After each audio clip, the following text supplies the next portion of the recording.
Ivy and Bean. What's the Big Idea? By Annie Barrows and Sophie Blackall. Scientific Principles. Welcome to the Emerson School Science Fair, said a big sign over the cafeteria door. There was the principal standing by the door, saying hello to parents.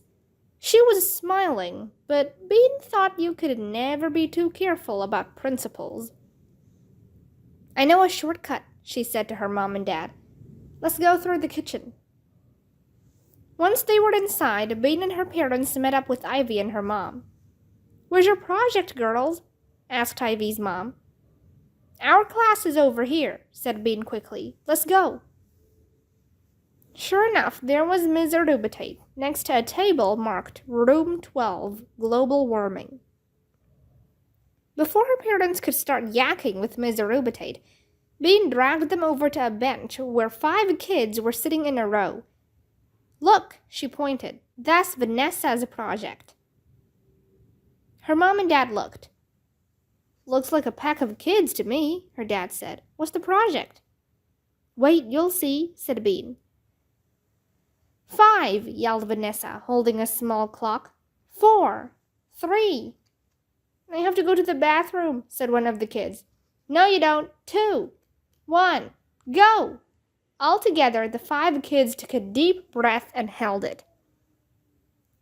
These are my brothers and sisters, Vanessa explained to the watching parents. We're reducing carbon dioxide by not breathing out. Toby can hold his breath for 76 seconds. If everyone stopped breathing out for 15 minutes a day, the world would be a lot cooler. She looked at her clock again. 5, 4, 3, 2, 1. Whew! The kids blew out their held-up breaths. Their faces were red. Are you guys doing yours soon? Vanessa called to Ivy. Ivy made a shh face and turned to her mom. Come on, Mom, I want to show you McAdam's lime card. McAdam was hiding under the table, but he had a real lime with a paper clip and a penny in it, and his drawing was on the top of the table. It smelled good. Next door was Eric's project. He hadn't had time to build a garbage robot, so he had used one of his toy robots to show his idea. A little plastic man had just tossed a clump of paper on the ground. He was smiling. He had no idea that behind him a robot was glaring, waiting to whack him on the head. Eric had also made a poster. It read, "Clean up or else." Next to Eric's robot was a vacuum cleaner. Doucet's idea was to vacuum up all the heat, put it in a giant bag, and send it into outer space. In real life, it would have to be a special vacuum cleaner, but he had brought in a regular one as an example. So that's where it went, his mom said. Marga Lee had made a picture of Earth with mirrors sticking up all over it. She said that the mirrors would reflect the sun's rays back out into space. Wow, said Bean's dad, looking at her picture.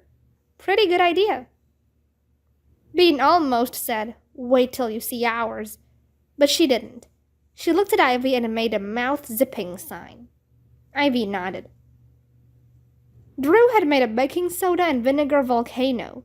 It didn't have much to do with global warming, but it was fun to watch the foam spurt out of the top. He had put green food coloring in the vinegar. Emma and Zuzu had taken about 200 pictures of themselves digging holes and planting trees. There was also a picture of Rose the yard duty yelling at them for digging holes in the school lawn. Underneath, Emma had written, "Doesn't care about global warming." But Ivy, said Ivy's mom, where's your project? Ivy gave Bean a help me look, but then, just in the nick of time, Ms. Erubitate interrupted. Excuse me, may I borrow your daughters? She asked. It's almost time, she said to Ivy and Bean. We have to go do our project, explained Bean to her parents. But what is it? Asked her mom. It's a secret, said Ms. Erubitate. You're going to find out in a few minutes, right, girls? Right, they agreed. Grown-ups don't usually do what kids tell them to do, so Bean and Ivy had asked Ms. Arubitate to give the orders. Ms. Arubitate spoke into a microphone. All available parents, please come to the back of the cafeteria. Come to the back of the cafeteria. She had to say it 12 times before the parents obeyed. And they get mad at us if they have to say things twice, whispered Bean to Ivy. Finally, a group of grown-ups was clustered at the back of the cafeteria. Okay, said Ms. Arubitate. This is Bean. She pointed to Bean. And this is Ivy. She pointed to Ivy. Follow them. The other teachers and I will stay with the kids. Is this your project? Asked Bean's dad.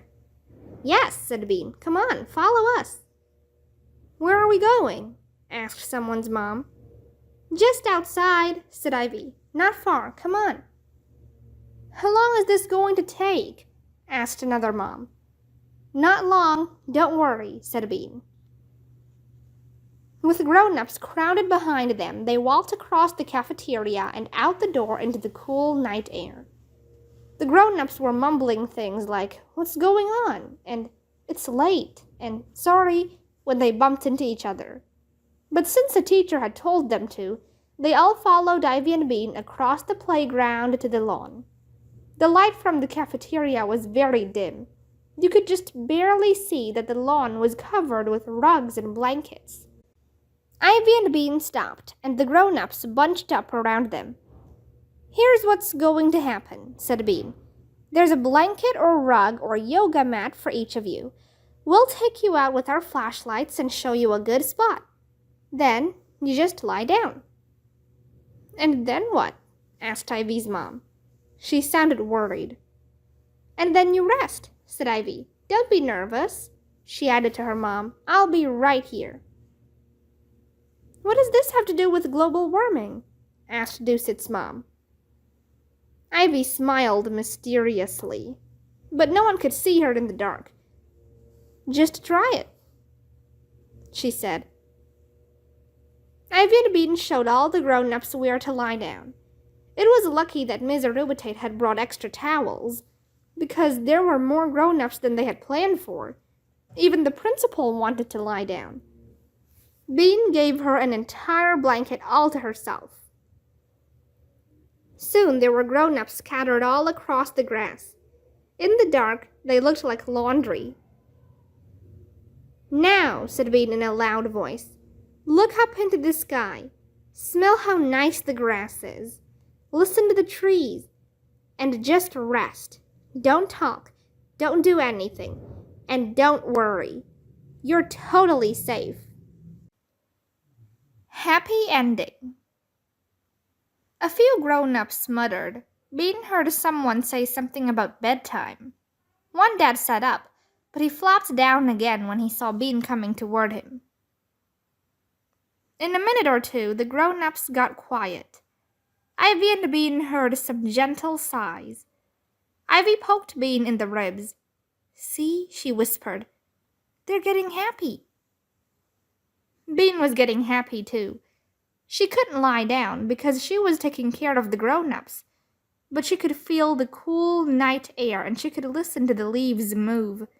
She could smell the damp dirt under the grass. She and Ivy stood side by side, making sure that nothing surprising happened. I think they're liking nature, whispered Ivy. I think so too, whispered Bean. For just a moment, she felt like the grown-ups were the little ants, and she was the giant who understood how big the world really was. A grown-up began to snore softly. Way out on the lawn, the principal curled up on her side. Ivy checked Ms. Arubitate's glow-in-the-dark watch. 2 more minutes, she whispered. Ivy and Bean watched the grown-ups resting. The 2 minutes passed. All right, grown-ups, said Ivy gently. It's time to get up now. Some of the grown-ups moaned a tiny bit. They didn't want to get up. Eventually, they struggled to their feet, except for 3 who had fallen asleep. Bean woke them up nicely. It would have been fun to pour water on their faces, but that wouldn't have made them happy. When all of them were on their feet, Bean said, "Okay, that was our science project. You can go now." But they didn't. They stood looking at her and Ivy. "Wait," said Mom. "How was that about global warming?" Ivy and Bean glanced at each other. Even in the dim light, Bean could see that the grown-ups were confused. "Were you happy?" asked Bean. "What?" said the mom. "Were you happy while you were lying down?" asked Bean. "Well, yes," said the mom. "Sure, it was great." "That's it," said Ivy. "We wanted you all to feel happy in nature." "So you would care about global warming," explained Bean. There was a little pause. Bean and Ivy looked at each other. What was so hard to understand? And then the mom said, "Oh, I get it." The other grown-ups smiled. "That's a good one," said a dad. "That's a really good one." The other grown-ups yawned and nodded. They began to drift back to the cafeteria, except for Ivy and Bean's parents. Ivy's mom took Ivy's hand. "I was happy," she said. "Really? You weren't worried about poison oak and bugs?" Ivy asked. "At first I was, a little bit. But then I did what you said, Bean, and smelled the grass and listened to the trees. I haven't done that in a long time." "And now you care about global warming?" Ivy asked. "Sure I do." Ivy turned to Bean. "It worked." Bean elbowed Ivy. "Of course it worked. It couldn't help working. It's science." As they walked back to the cafeteria to give Ms. Arubitate her watch, Bean's dad put his arm around her shoulder. "That was a great science project, sweetie. Much better than my poster idea." Bean gave him a squeeze. "Oh, Dad, don't feel bad. You're a grown-up. You can't help it." Ivy and Bean let the grown-ups walk ahead. "They're all caring about global warming now," said Ivy. "I can tell." "We should give classes," said Bean. "It would have been nice if we had found the one big solution to global warming," said Ivy. "Yeah," said Bean. "But we had lots of good small ideas." "And we're only beginners," said Ivy. "If the two of us work on global warming for 10 more years, I bet we find the solution." Once again, Bean pictured herself holding up a test tube full of shimmering pink stuff, while white-coated scientists gasped in amazement. "The first thing we need to do," said Bean, "is to get our hands on a really dangerous chemistry set."